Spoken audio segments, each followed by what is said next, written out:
સાધનના પ્રકારોની વાત કરેલી. આજે આપણે સંસાધનોનું આયોજન અને સંરક્ષણની વાત કરીશું. તો માનવીની જે જરૂરિયાતો છે એ અમર્યાદિત છે, જ્યારે કુદરતી સંસાધનો એ મર્યાદિત છે. માનવીની જરૂરિયાતો છે એ વ્યાપક છે. વળી કેટલીક જરૂરિયાતો એવી હોય છે જે વારંવાર ઉદ્ભવતી હોય છે, જ્યારે કેટલીક જરૂરિયાતો એ ટેકનોલોજીમાંથી ઉદ્ભવતી હોય છે. એટલે માણસની જરૂરિયાતો એ અમર્યાદિત છે, સતત વધતી જાય છે. અને એની સામે જે જરૂરિયાતોને પૂરી કરવા માટેના કુદરતી સંસાધનો આપણી પાસે હોવા જોઈએ એ પર્યાપ્ત માત્રાની અંદર નથી. અને એમાં પણ છેલ્લા 100 વર્ષની અંદર વિજ્ઞાન અને ટેકનોલોજીના ક્ષેત્રની અંદર અસાધારણ વિકાસ થયો છે. અને એમાં પણ ભયંકર વસ્તી વિસ્ફોટથી સંસાધનોનો વપરાશ વધી ગયો છે. એટલે કે વિજ્ઞાન અને ટેકનોલોજીની શોધખોળોના કારણે આપણા દેશની અંદર સતત નવી નવી ચીજવસ્તુઓનું ઉત્પાદન વધતું જાય છે. એટલે કે સંસાધનોનો વપરાશ એ વધી રહ્યો છે. અને બીજા નંબરમાં વસ્તી વિસ્ફોટ થઈ રહ્યો છે. સતત આપણા દેશની અંદર વસ્તી વધતી જાય છે, જેના કારણે સંસાધનોનો વપરાશ એ વ્યાપક પ્રમાણની અંદર વધવા લાગ્યો છે. એટલે કે સંસાધનોનો વધુમાં વધુ વપરાશ થઈ રહ્યો છે, વધુમાં વધુ ઉપયોગ થઈ રહ્યો છે. આ પરિસ્થિતિ વિશે નહીં વિચારીએ તો ભવિષ્યમાં તેના માઠા પરિણામ ભોગવવા પડશે. એટલે જ ભવિષ્યની પેઢી માટે સંસાધનનું સંરક્ષણ કરવું એ આપણી ફરજ છે. જો આપણે સંસાધનોને આ રીતે વેડફતા રહીશું, આડેધડ વેડફતા રહીશું, તો આવનાર સમયની અંદર આપણે માઠા પરિણામો ભોગવવા પડશે. અને ભવિષ્યની પેઢી માટે સંસાધનોનો ઉપયોગ કરવો લગભગ મુશ્કેલ બની જશે. માટે ભવિષ્યની પેઢી માટે આપણે સંસાધનોનું સંરક્ષણ કરવું જોઈએ. આવનારી જે પેઢી છે એ સંસાધનોનો લાભ લઈ શકે, એનો ઉપયોગ કરી શકે, એ માટે આપણે સંસાધનોનું સંરક્ષણ કરવું એ આપણી એક પ્રાથમિક ફરજ છે, આપણી એક નૈતિક ફરજ છે. કારણ કે સંસાધનો એ આપણા માટે અને આવનારી પેઢી માટે એ ખૂબ મહત્વના છે.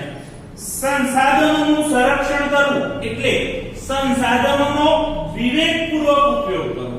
વિવેક એટલે શું? તો સારું શું અને ખરાબ શું એ પારખવાની શક્તિ એને વિવેક કહેવામાં આવે છે. એટલે સંસાધનોનું સંરક્ષણ કરવું એટલે સંસાધનોનો વિવેકપૂર્વક ઉપયોગ કરવો, સમજી વિચારીને ઉપયોગ કરવો. જ્યાં સંસાધનોનો વપરાશ કરવા યોગ્ય હોય ત્યાં સંસાધનોનો વપરાશ કરવો અને વેડફતા અટકાવવા એને આપણે સંસાધનોનું સંરક્ષણ કહીશું. હવે સંરક્ષણ શબ્દનો સીધો સંબંધ એ સંસાધનોની અછત સાથે જોડાયેલો. કેમ સંરક્ષણ કરવું જોઈએ આપણે? કારણ કે એ સંસાધનોની અછત છે, નજીકના ભવિષ્યમાં એ ખૂટી જાય છે. માટે આપણે સંસાધનોનું સંરક્ષણ કરવું જોઈએ. એટલે સંરક્ષણ શબ્દનો સીધો સંબંધ એ સંસાધનોની અછત સાથે સંકળાયેલો છે. વર્તમાન સમયમાં આપણે જે રીતે દોહન કરી રહ્યા છીએ તે પ્રકારે સંસાધનોનું જો આડેધડ દોહન કરતા રહીશું, જો અવિવેકભર્યો વપરાશ છે એ ચાલુ રાખીશું, તો વર્તમાન જીવન સ્તર જાળવી રાખવું એ લગભગ આપણા માટે મુશ્કેલ બની જશે. કારણ કે વર્તમાન સમયની અંદર આપણે વધુમાં વધુ સાધનોને વેડફી રહ્યા છીએ.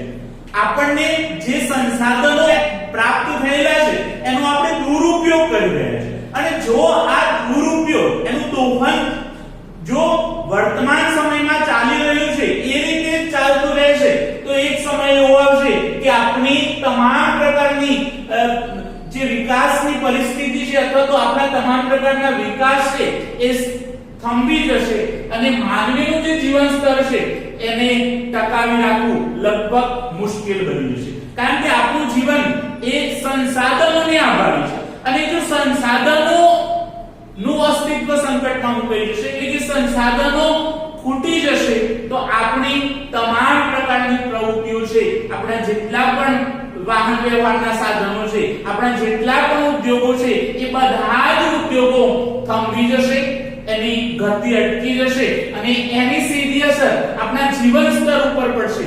આપણી જીવન જરૂરિયાતની ચીજવસ્તુઓ પ્રાપ્ત કરવામાં મુશ્કેલી પડશે અને આપણા જીવનની ગુણવત્તામાં ઘટાડો થશે. માટે તેનો વિવેકપૂર્વક ઉપયોગ કરવો, તેનું સંરક્ષણ કરવું અને એનો પુનઃ ઉપયોગ કરવા જેવી બાબતોનો સમાવેશ એ સંસાધનોના આયોજન અને સંરક્ષણની અંદર થાય છે.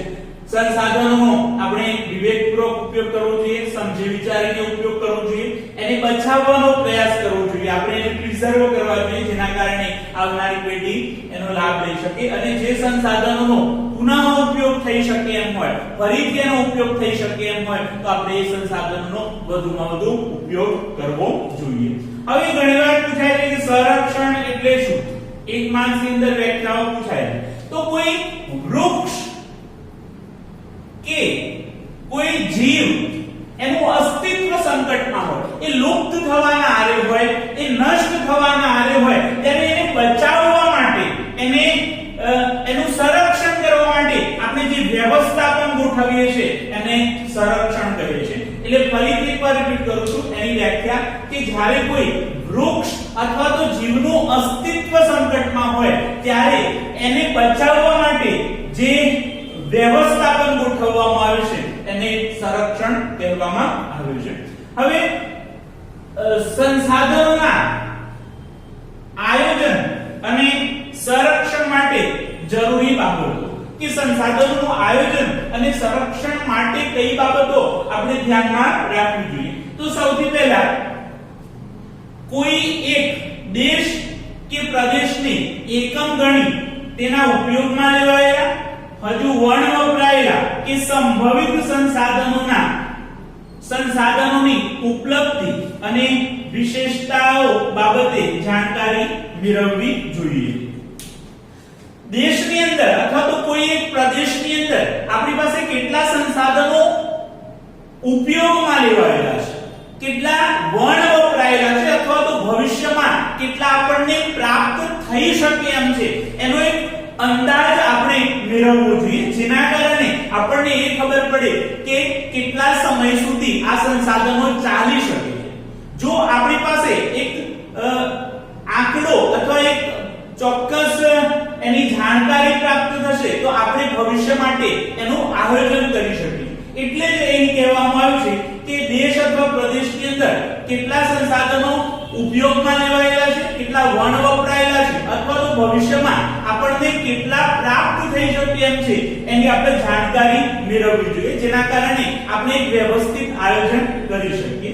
બીજા નંબરમાં જે સંસાધનોનું પ્રમાણ મર્યાદિત કે અનવીનીકરણ છે તેનું વૈજ્ઞાનિક ઢબે દોહન કરવું જોઈએ અને તેનો વપરાશ અનિવાર્ય હોય ત્યાં જ કરવો. જે સંસાધનો મર્યાદિત પ્રમાણમાં છે અથવા પુનઃ અપ્રાપ્ય છે અથવા તો અનવીનીકરણ છે એવા સંસાધનોનું આપણે વૈજ્ઞાનિક ઢબે દોહન કરવું જોઈએ અને એનો વપરાશ એ અનિવાર્ય હોય ત્યાં જ કરવો જોઈએ. જો આવશ્યકતા હોય એ જગ્યાએ જ આપણે એ સંસાધનનો વપરાશ કરવો જોઈએ. પબ્લિક ટ્રાન્સપોર્ટ અથવા તો બસ અથવા રેલવે જેવી સેવાઓનો આપણે ઉપયોગ કરવો જોઈએ જેના કારણે આપણે સંસાધનોનું સંરક્ષણ કરી શકીએ. એટલે આવી રીતે જ્યાં અનિવાર્ય હોય ત્યાં જ વપરાશ કરવો, જરૂરી હોય ત્યાં જ વપરાશ કરવો, અન્યથા એનો ઉપયોગ ન કરવો. ત્રીજા નંબરમાં જે સંસાધનોની માત્રા વધારી શકાય એમ હોય તેના વિકાસ માટે પ્રયત્ન કરવા જોઈએ. ઘણા એવા સંસાધનો છે જેની માત્રામાં વધારો કરી શકાય એમ છે તો આપણે એની માત્રા વધુમાં વધુ વધારવાનો પ્રયાસ કરવો જોઈએ. જેમ કે સૌર ઉર્જાની માત્રા આપણે વધારી શકીએ એમ છે, પવન ઉર્જા છે, બાયોગેસ છે, ભૂતાપીય ઉર્જા છે, જળ ઉર્જા છે. તો આવા સંસાધનોની આપણે માત્રા વધારી શકીએ એમ છે, એનો વધુમાં વધુ ઉપયોગ કરી શકીએ એમ છે તો આપણે એની માત્રા વધારી અને વધુમાં વધુ એનો ઉપયોગ કરવો જોઈએ. ચોથા નંબરમાં જે સંસાધનો વર્તમાનમાં સોગા કે સહજ ઉપલબ્ધ હોય તેને વેડફવાના બદલે ભાવિ જરૂરિયાત માટે કરકસર કરી અને સાચવવા જોઈએ. જે સંસાધનો વર્તમાન સમયમાં સોગા એટલે સસ્તા હોય અથવા તો આસાનીથી મળી શકે એમ હોય તો એવા સંસાધનોને આડેધડ વેડફવાના બદલે એનો કરકસરપૂર્વક વિવેકપૂર્વક ઉપયોગ કરવો જોઈએ, જેના કારણે ભવિષ્યની પેઢી એનો ઉપયોગ કરી શકે. કારણ કે જે વસ્તુ સરળતાથી મળી રહેતી હોય એવી ચીજ વસ્તુઓની આપણને કિંમત હોતી નથી અને આપણે એનો દુરુપયોગ કરતા હોય છે, જેના પરિણામે એનું પણ અસ્તિત્વ ખતમ થવાની સંભાવના વધી જતી હોય છે. એટલે જે સંસાધનો સસ્તા હોય એના આડેધડ વેડફવાના બદલે, નકામા વેડફવાના બદલે ભાવિ પેઢીની જરૂરિયાત માટે એને સાચવી રાખવા જોઈએ. ત્યાર પછી 5મા નંબરનો જે પોઈન્ટ છે કે જે મર્યાદિત માત્રામાં ઉપલબ્ધ છે તેવા સંસાધનો જાળવી રાખવા તકનીકી વિકાસ દ્વારા તેના વૈકલ્પિક સ્ત્રોતોની શોધ લાંબા ગાળે વધારે ફાયદાકારક છે. જે સંસાધનો મર્યાદિત માત્રામાં ઉપલબ્ધ છે, બહુ ઓછા પ્રમાણમાં એનો જથ્થો બચ્યો છે, એના આપણે વૈકલ્પિક સ્ત્રોતો વિશે વિચારવું જોઈએ. જેમ કે આપણે વીજળી માટે સૌર ઉર્જાનો ઉપયોગ કરી શકીએ, પવન ઉર્જાનો ઉપયોગ કરી શકીએ. ત્યાર પછી પેટ્રોલ અથવા તો ડીઝલથી ચાલતી કારના બદલે આપણે ઇલેક્ટ્રિક કારનો ઉપયોગ વધારવો જોઈએ. એટલે એવા વૈકલ્પિક સ્ત્રોતો વિશે આપણે વિચારવું જોઈએ, જેના કારણે આપણી જે વિકાસની જે પ્રક્રિયા છે એ અટકી ન જાય. ત્યાર પછી 6થા નંબરનો પોઈન્ટ છે સંસાધનોના સંરક્ષણ માટે તંત્ર દ્વારા જરૂરી કાયદા કે નિયમો બનાવી તેનું અમલીકરણ કરાવવું જોઈએ. જો આપણે સંસાધનોનું સંરક્ષણ કરવું હશે, સંસાધનોને બચાવવા હશે, તો એના માટે જરૂરી કાયદાઓ અને નિયમો બનાવવા જોઈએ. નિયમો અને કાયદા દ્વારા એનું અમલીકરણ થાય. ઘણી આપણા દેશની અંદર કાયદાઓ બનાવવામાં આવેલા છે, પરંતુ એના અમલીકરણની અંદર એક પ્રશ્નાર્થ ઊભો થતો હોય છે. તો જે કાયદાઓ કે નિયમો બનાવ્યા છે એનો ચુસ્ત રીતે અમલ થવો જોઈએ, જેના કારણે સંસાધનોનું સંરક્ષણ થઈ શકે, સંસાધનોને આપણે બચાવી શકીએ. અને 7મા નંબરનો જે પોઈન્ટ છે કે નાગરિકોને સંસાધનના વિવેકપૂર્ણ ઉપયોગ સાથે જોડાયેલી તમામ બાબતો અંગે વાકેફ કરી જનજાગૃતિ કેળવવી જોઈએ. સંસાધનોનો વપરાશ એ નાગરિકો કરે છે, માટે નાગરિકોની અંદર જનજાગૃતિના કાર્યક્રમોનું આયોજન કરવું જોઈએ કે સંસાધનોનો આપણે કેવી રીતે ઉપયોગ કરી શકીએ અને આપણે એ સંસાધનોને કેવી રીતે બચાવી શકીએ એ અંગે નાગરિકોને જાગૃત કરવા જોઈએ. કારણ કે જ્યાં સુધી નાગરિકો જાગૃત નહીં થાય, સાચી જાણકારી એમને પ્રાપ્ત નહીં થાય, ત્યાં સુધી એનું કોઈ નક્કર પરિણામ આવતું નથી. એટલે વધુમાં વધુ લોકોને જાગૃત કરવા જોઈએ અને ભવિષ્ય માટે જે આપણી સમક્ષ જે સમસ્યાઓ ઊભી થવાની છે એ સમસ્યાઓ જો નાગરિકો સારી રીતે જાણશે તો ચોક્કસ સંસાધનોનું સંરક્ષણ કરશે. માટે નાગરિકોને જાગૃત કરવા જોઈએ. તો આ આપણે સંસાધનોનું આયોજન અને સંરક્ષણની વાત કરી. ફરીથી એકવાર રિપીટ કરું છું કે આપણી જરૂરિયાતો એ અમર્યાદિત છે, જરૂરિયાતોને પૂરી કરવા માટેના સાધનો મર્યાદિત છે.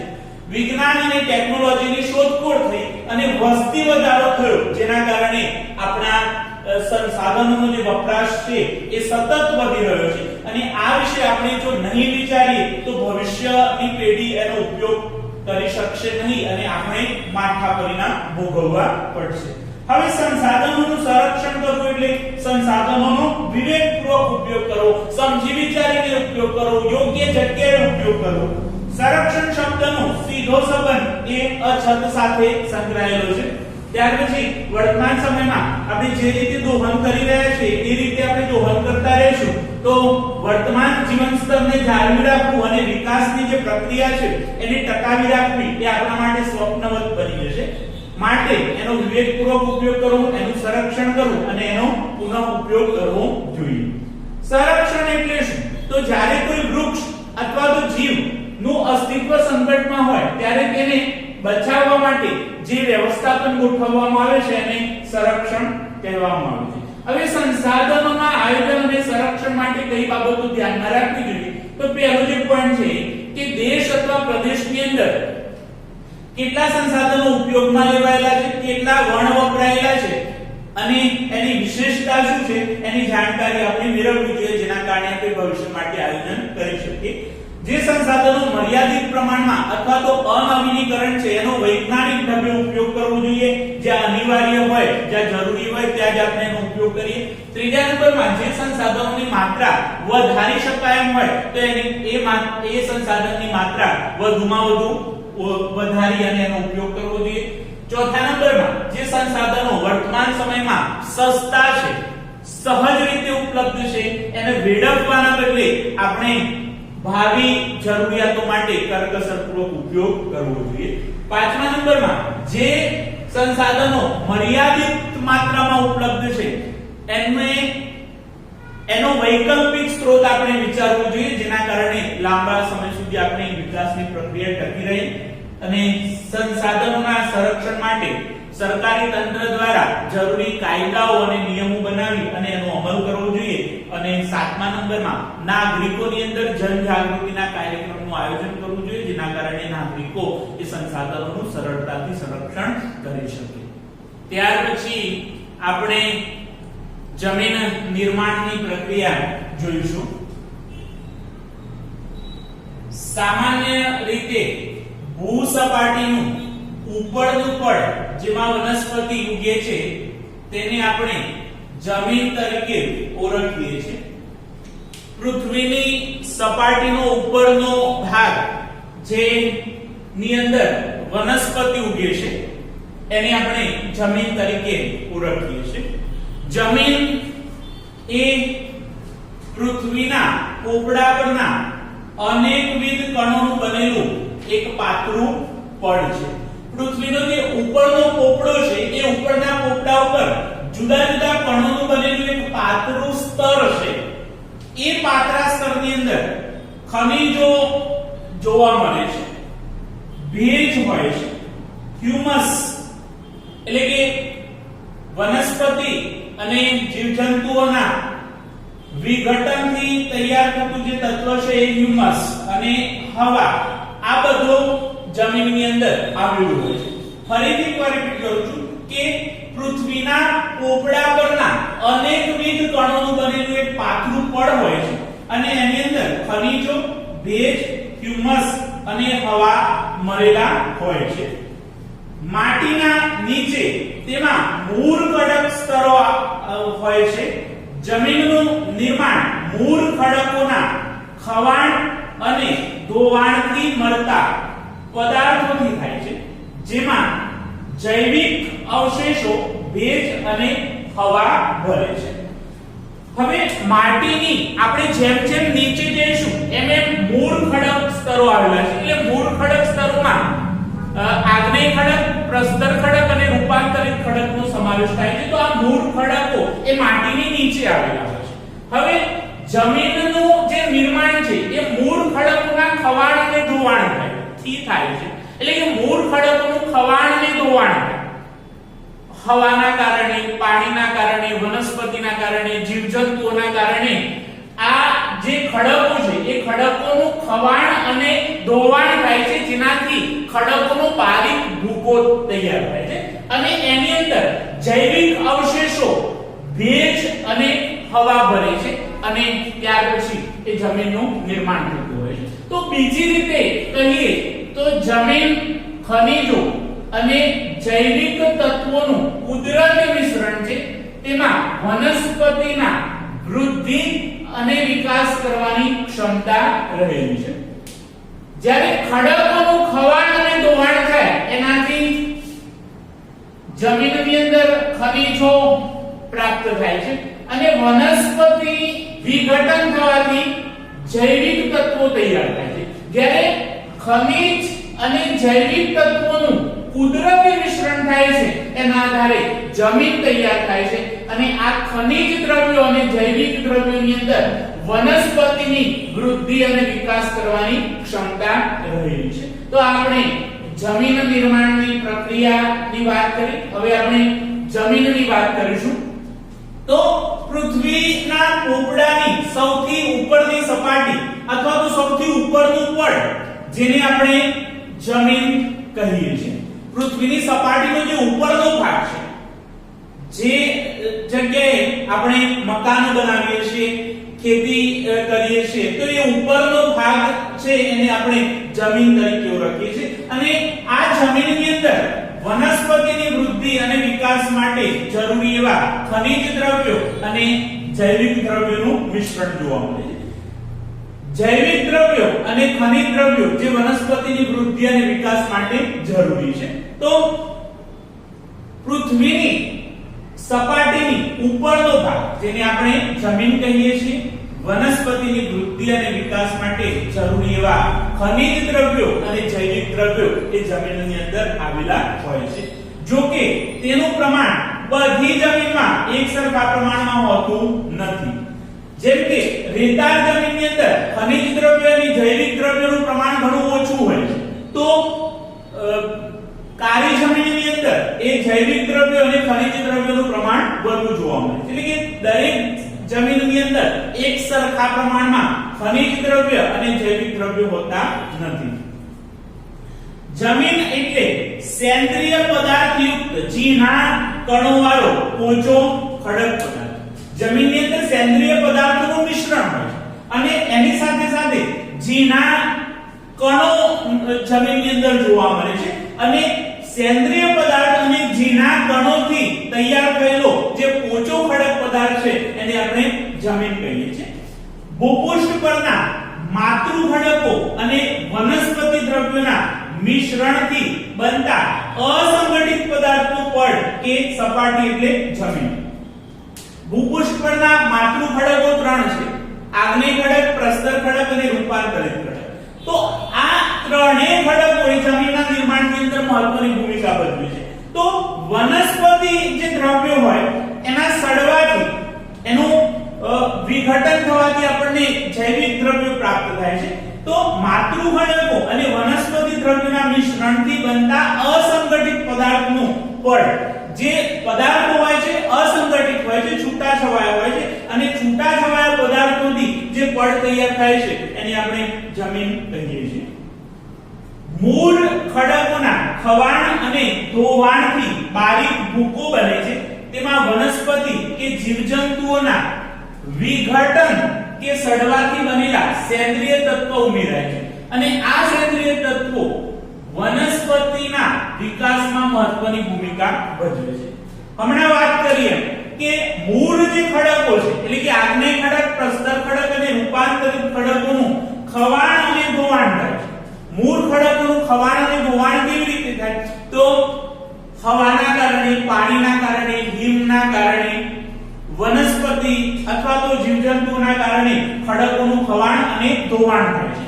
ખડકોનું ખવાણ અને ધોવાણ થવાથી ખડકોનો બારીક ભૂકો તૈયાર થાય છે અને એની અંદર વનસ્પતિ અથવા તો જીવજંતુઓનું વિઘટન કે સડવાથી જૈવિક દ્રવ્ય તૈયાર થાય છે.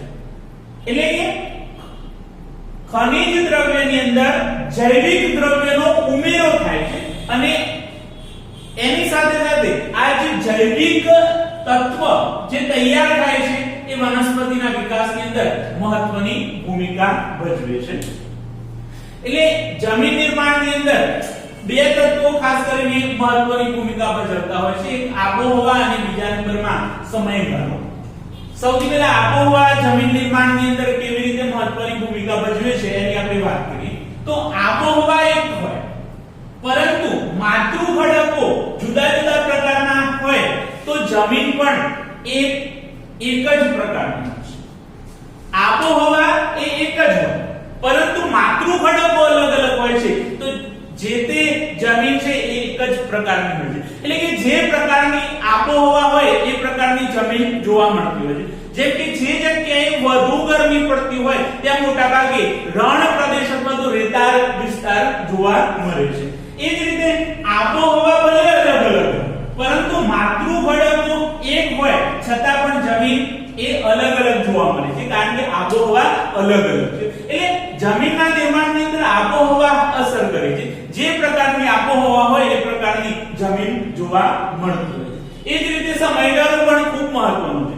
જે જમીન વધુ સમયની અંદર તૈયાર થઈ હોય, જમીન નિર્માણની પ્રક્રિયામાં સમય વધુ થયો હોય તો એવી જમીન પરિપક્વ હોય છે, વધુ ફળદ્રુપ જમીન હોય છે.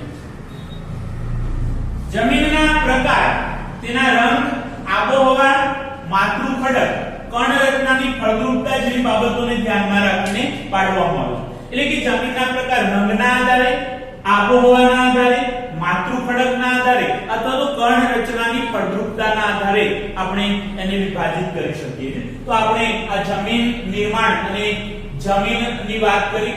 જમીન નિર્માણમાં ફરીથી એકવાર રિપીટ કરું છું કે ભૂસપાટીનું ઉપરનું પડ જેની અંદર વનસ્પતિ ઉગે છે તેને આપણે જમીન કહીએ છીએ. બીજા નંબરમાં પૃથ્વીના પોપડા પરના અનેકવિધ કણોનું બનેલું એક પાતળું પડ જેની અંદર ખનિજ, ભેજ, હ્યુમસ અને હવા મળેલા હોય છે. માટીની નીચે મૂળ ખડકો હોય છે. એ મૂળ ખડકોના ખવાણ અને ધોવાણથી મળતા પદાર્થોને આપણે ખનિજ દ્રવ્ય કહીએ છીએ અને એની અંદર જૈવિક દ્રવ્ય, ભેજ અને હવા ભરે છે. બીજા શબ્દોમાં કહીએ તો જમીન એ ખનિજો અને જૈવિક તત્વોનું કુદરતી મિશ્રણ છે જે વનસ્પતિની વૃદ્ધિ અને વિકાસ માટે જરૂરી છે. ત્યાર પછી જમીનની વ્યાખ્યા જોઈએ તો પૃથ્વીના પોપડાની સૌથી ઉપરની સપાટી જેને આપણે જમીન કહીએ છીએ અને એ જમીનની અંદર વનસ્પતિની વૃદ્ધિ અને વિકાસ માટે જરૂરી એવા ખનિજ દ્રવ્ય અને જૈવિક દ્રવ્યો હોય છે. બધી જગ્યાએ જમીનની અંદર ખનિજ દ્રવ્ય અને જૈવિક દ્રવ્યનું પ્રમાણ એકસરખા પ્રમાણમાં હોતું નથી. જમીન એટલે સેન્દ્રિય પદાર્થયુક્ત ઝીણા કણોવાળો પોચો ખડક પદાર્થ. માતૃખડકો અને વનસ્પતિ દ્રવ્યોના મિશ્રણથી બનતા અસંગઠિત પદાર્થનું પડ અથવા તો સપાટી જેને જમીન કહીએ છીએ. મૂળ ખડકોનું ખવાણ અને ધોવાણ થાય અને એનો બારીક ભૂકો બનતો હોય છે અને એની અંદર વનસ્પતિ અને જીવજંતુઓના સડવાથી વિઘટન થતું હોય છે અને એનાથી જૈવિક તત્વ તૈયાર થાય છે. અને આ જૈવિક તત્વ અથવા સેન્દ્રિય તત્વ એ વનસ્પતિની વૃદ્ધિ અને વિકાસમાં મહત્વની ભૂમિકા ભજવે છે. જમીન નિર્માણમાં આબોહવા અને સમયગાળો એ બંને ખૂબ મહત્વના પરિબળો છે. જે પ્રકારની આબોહવા હોય એ પ્રકારની જમીન જોવા મળતી હોય છે અને જમીનના પ્રકારો એ રંગ, આબોહવા, માતૃખડક અને કણ રચનાના આધારે પાડવામાં આવે છે.